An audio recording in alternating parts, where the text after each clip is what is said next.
Hai, Assalamualaikum dan salam sejahtera. Okey, hari ni saya nak kongsikan dekat anda semua berkenaan mana kita patut fokus dulu. Skill atau buat duit. Okey. Anda bersama saya Fahmi Riza dalam channel YouTube Road to FTT. Kalau anda belum tekan button subscribe lagi dekat sebelah dia tu, sila tekan dan jangan lupa tekan button loceng sekali dekat sebelah dia tu kan, supaya anda semua tidak terlepas setiap video yang kami akan updatekan nanti. Tanpa melengahkan masa lagi, jom kita mulakan.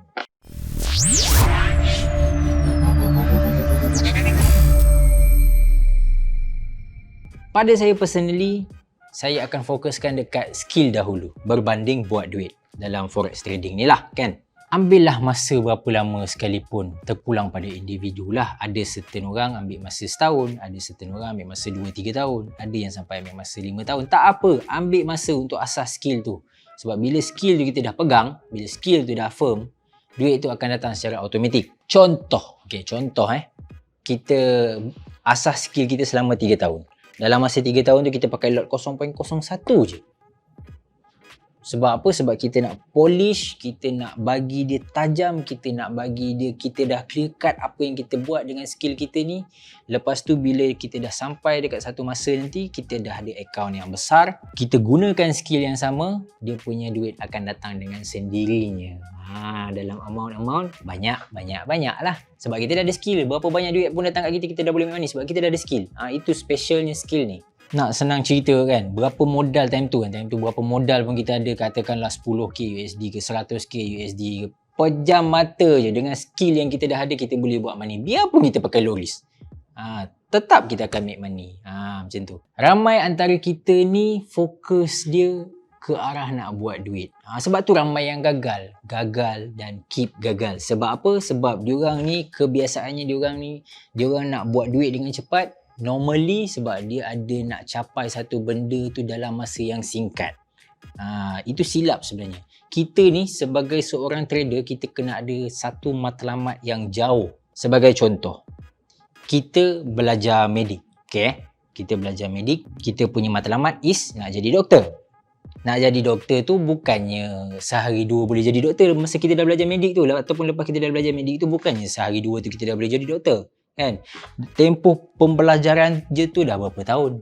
Lepas tu nak pergi jadi ke doktor je dah berapa tahun. Kadang-kadang ada yang setahun, kadang ada yang 2-3 tahun, ada yang sampai 5 tahun, ada yang sampai 10 tahun. Yang tahun-tahun tu bukannya sekejap tu. Itulah kaitan dia, macam kita kaitkan dengan trading. Bermakna kita trading ni, kita asas skill, kita belajar medik ni, kita asas skill kan. Kita nak ada skill untuk jadi doktor kan. Sebab tu kita belajar, lepas tu baru kita dah jadi doktor, baru kita aplikasikan dan duit tu datang, betul? So kaitan dia is, kita belajar trading, kita asas skill apa semua, bertahun-tahun tu. So nanti bila dah sampai satu masa tu, kita boleh make money. Macam kaitan cerita tadi lah, kan? Belajar medik, beberapa tahun kemudian jadi doktor, dapat hasil dia. Belajar trading, asas skill dalam trading, beberapa tahun kemudian akan dapat hasil dia. Itu kaitan dia. Okey, matlamat jauh yang macam mana saya maksudkan dalam trading ni. Okey, sebagai contoh, kita ada satu matlamat jauh which is dalam 5 tahun akan datang atau 10 tahun akan datang, kita nak capai, of course benda yang paling kita nak capai ialah financial freedom kan. Di mana kita nak apa saja kita boleh beli time tu, tak ada masalah. Tak ganggu langsung kita punya expenses dan juga kita punya kewangan time tu. Yang di mana bila kita dah sampai matlamat kita tu, kita make money dalam setahun, even 5 atau 10% sahaja dah cukup untuk cover kita hidup setahun. Itu yang kita nak sebenarnya dalam trading ni. So matlamat kita ni kena jauh ke depan, bukan dalam masa yang singkat.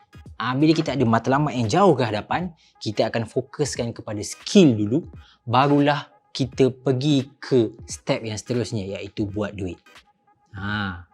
Itu sahaja untuk video kali ni. Kalau anda rasa ianya bermanfaat, klik like dan juga share kepada orang lain. And then please komen dekat bawah mana satu yang patutnya korang fokuskan dulu.